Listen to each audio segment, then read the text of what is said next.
Assalamualaikum warahmatullahi wabarakatuh. Warga sehat. Pada kesempatan edukasi kali ini saya akan mencoba menjelaskan mengenai demam berdarah. Demam berdarah masih menjadi permasalahan penyakit yang serius di masyarakat.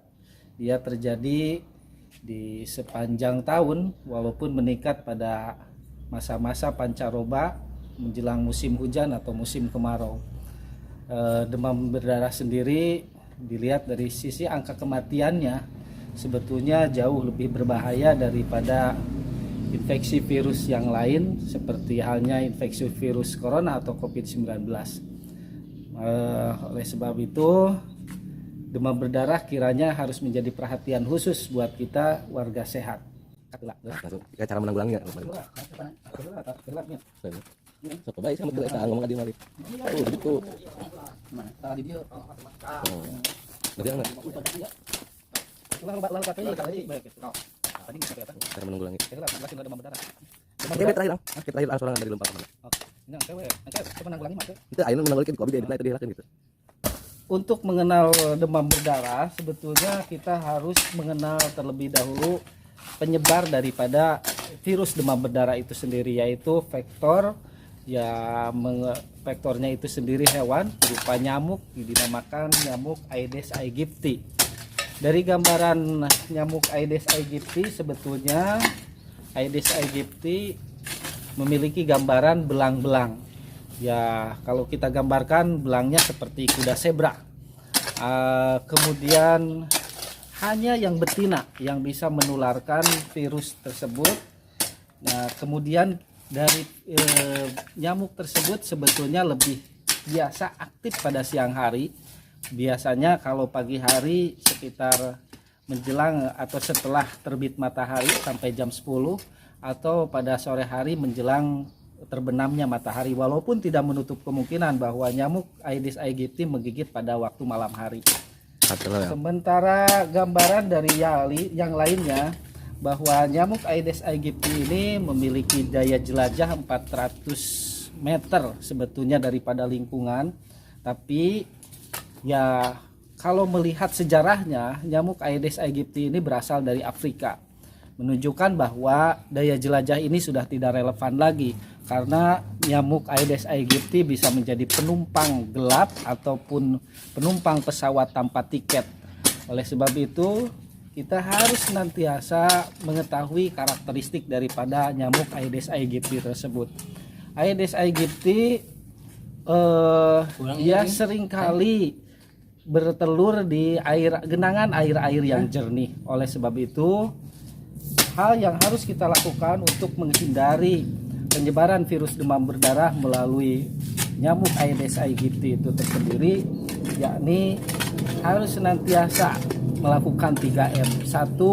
Menguras bak mandi atau penampungan air, menutup tempat penampungan air, dan yang ketiga mengubur sampah-sampah.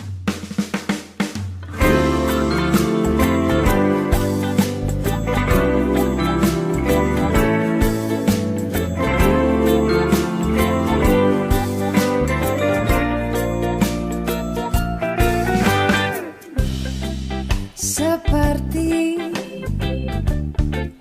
menyambut pagi,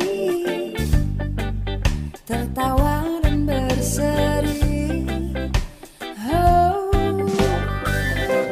Untuk mengubur sampah sendiri kita harus memilah-milah di mana ada sampah organik dan anorganik. Sebab kalau kita mengubur bahan-bahan dari plastik atau styrofoam itu tidak bisa dicerna oleh bakteri yang ada di dalam tanah sehingga tidak bisa didaur oleh bakteri. Ini akan membahayakan tanah pada umumnya. Jadi yang dikubur itu harus jenis-jenis dari organik. Inilah sebetulnya kata kunci daripada pemberantasan ataupun menghindari dari penyakit demam berdarah. Harus senantiasa secara berkala kita melakukan 3M tadi. Setelah 3M baru warga sehat bisa berpikir untuk 3D selanjutnya. Warga sehat, demam berdarah sebetulnya sama saja gejalanya dengan infeksi virus lain, dia akan bergejala seperti demam, kemudian pegel-pegel dan lain sebagainya. Pada kasus-kasus yang sudah lanjut mungkin akan menyebabkan perdarahan seperti gusi berdarah atau mimisan. Hal ini untuk mendiagnosis demam berdarah pada awalnya memang sulit karena ada beberapa tes yang dilakukan. Yang paling sederhana adalah Rampling test, di mana tekanan sistol dan tekanan diastol dibagi dua dan di bending tangan sampai 10 menit 15 menit.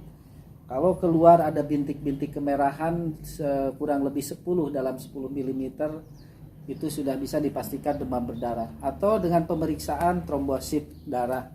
Pemeriksaan trombosit darah ini sendiri ya nilai normalnya kira-kira sekitar 150 sampai 450 ribu trombosit per mililiter. Nah, kalau sudah turun di bawah 150.000, itu juga kita sudah bisa menentukan diagnosis pasti daripada demam berdarah. Walaupun pada masa inkubasinya selama 3 sampai 5 hari, ini juga sangat sulit untuk dideteksi, tapi ada pemeriksaan lebih lanjut. Ya, biasanya di rumah sakit menggunakan IgG atau IgM ataupun sebuah protein NS1 itu juga mencakup biayanya yang lumayan sebetulnya. Tapi yang terpenting bagi warga sehat, kita harus senantiasa mewaspadai demam berdarah dengan cara 3M. Terima kasih, salam untuk semua warga sehat. Tos.